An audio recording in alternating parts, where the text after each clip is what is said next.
Welcome to secret of சமையல். இன்னைக்கு நம்ம பார்க்க போறது ஒரு ஆம்லெட் ரெசிபி.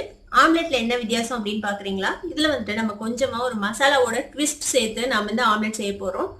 எப்போதும் செய்யற ஆம்லெட்ல இருந்து இது ரொம்பவே வித்தியாசமா இருக்கும், ரொம்ப ஃபிளேவர்ஃபுல்லா இருக்கும் சாப்பிட்றதுக்கு. கண்டிப்பா ட்ரை பண்ணி பாருங்க. இந்த சூப்பரான மசாலா ஆம்லெட் எப்படி செய்யலாம் அப்படின்னு பார்க்கலாம் வாங்க. இப்போ ஒரு பவுல் எடுத்துக்கோங்க. இதுல நம்ம 4 முட்டையை பிரேக் பண்ணி ஊத்திக்க போறோம்.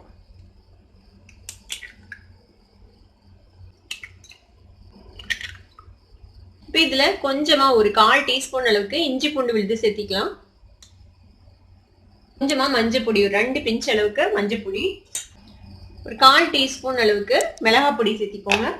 1/4 டீஸ்பூன் கரம் மசாலா பொடி, பெப்பர் பவுடர் ஒரு 1/2 டீஸ்பூன் சேர்த்திக்கலாம். இது கூட ஒரு 2 டேபிள் ஸ்பூன் அளவுக்கு பால் சேர்த்திக்கோங்க. பால் ஒரு ஆம்லெட்ல ஒரு சாஃப்ட்னஸ் கொடுக்கும், அதுக்காக சேர்த்துறோம். இப்போ இது கூட நான் வெங்காயம் கொஞ்சமா நறுக்கி வச்சிருக்கேன், கொஞ்சமா தக்காளி, கொஞ்சமா குடமிளகாய், ஒரே ஒரு பச்சை மிளகாவை இந்த மாதிரி ஃபைனா சாப் பண்ணி வச்சிருக்கேன், கொஞ்சமா கொத்தமல்லி தழை. இது எல்லாத்தையும் இதுல ஆட் பண்ணிடலாம். இப்போ இதுக்கு தேவையான அளவுக்கு உப்பு சேர்த்திக்கலாம். இப்போ இது எல்லாத்தையும் நல்லா மிக்ஸ் பண்ணி விட்டுலாம் இந்த மாதிரி ஒரு விஸ்க் வச்சு.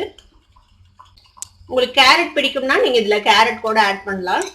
இப்ப பாருங்க, இந்த மாதிரி நல்லா மிக்ஸ் பண்ணியாச்சு நம்மளோட முட்டைய. ஒரு தோசை தவா அடுப்புல வச்சிருக்கேன். இப்போ இதுல கொஞ்சமா எண்ணெய் விட்டுக்கலாம். கீழே எண்ணெயை நல்லா ஸ்ப்ரெட் பண்ணி விட்டுருங்க.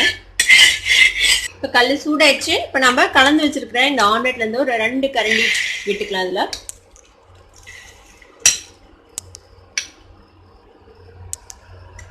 அதுல நல்லா ஸ்ப்ரெட் பண்ணி விட்டுருங்க.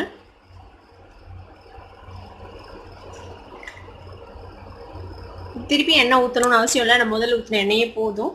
இப்போ இதை மூடி போட்டு ஒரு 2 நிமிஷம் இப்படியே வேக விடலாம் சிம் ஃப்ளேமில்.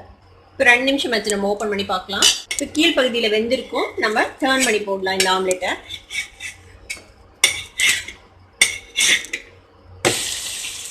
பாருங்க, நல்லா குக் ஆயிடுச்சு. இப்போ அடுத்த சைடும் அதே மாதிரி ஒரு நிமிஷம் வச்சிங்கன்னா போதும். நான் ஆல்ரெடி குக் ஆயிடுச்சு முக்கால்வாசி, கீழே மட்டும் லைட்டாக குக் ஆகட்டும், அப்புறம் நம்ம எடுத்துடலாம். இப்போ 1 நிமிஷம் வச்சு நம்ம இப்போ டர்ன் பண்ணலாம். பாருங்க, நல்லா வெந்துருச்சு. அவ்வளோதான். இப்போ நல்லா வெந்துருச்சு நம்மளோட ஆம்லெட். இப்போ நம்ம இதை எடுத்து ஒரு பிளேட்ல வச்சுக்கலாம். பாருங்க, சூப்பரான மசாலா ஆம்லெட் சூப்பராக ரெடி ஆயிடுச்சு. இந்த செம டேஸ்டியான ஸ்பைசியான மசாலா ஆம்லெட் இப்போ ரெடி ஆயிடுச்சு. இதை நீங்களும் ட்ரை பண்ணி பாருங்க. ட்ரை பண்ணி பார்த்துட்டு எப்படி இருந்தது அப்படின்னு கமெண்ட்ஸ்ல ஃபீட்பேக் கொடுங்க. இந்த வீடியோ உங்களுக்கு பிடிச்சிருந்ததுன்னா சப்ஸ்கிரைப் பண்ணுங்க, பக்கத்துக்கு பெல் ஐகானை கிளிக் பண்ணுங்க. அப்போ தான் என்னோட நோட்டிஃபிகேஷன்ஸ் உடனே உங்களுக்கு சேரும். லைக் பண்ணுங்க, ஷேர் பண்ணுங்க. தேங்க்யூ ஃபார் வாட்சிங் this video viewers. Bye bye.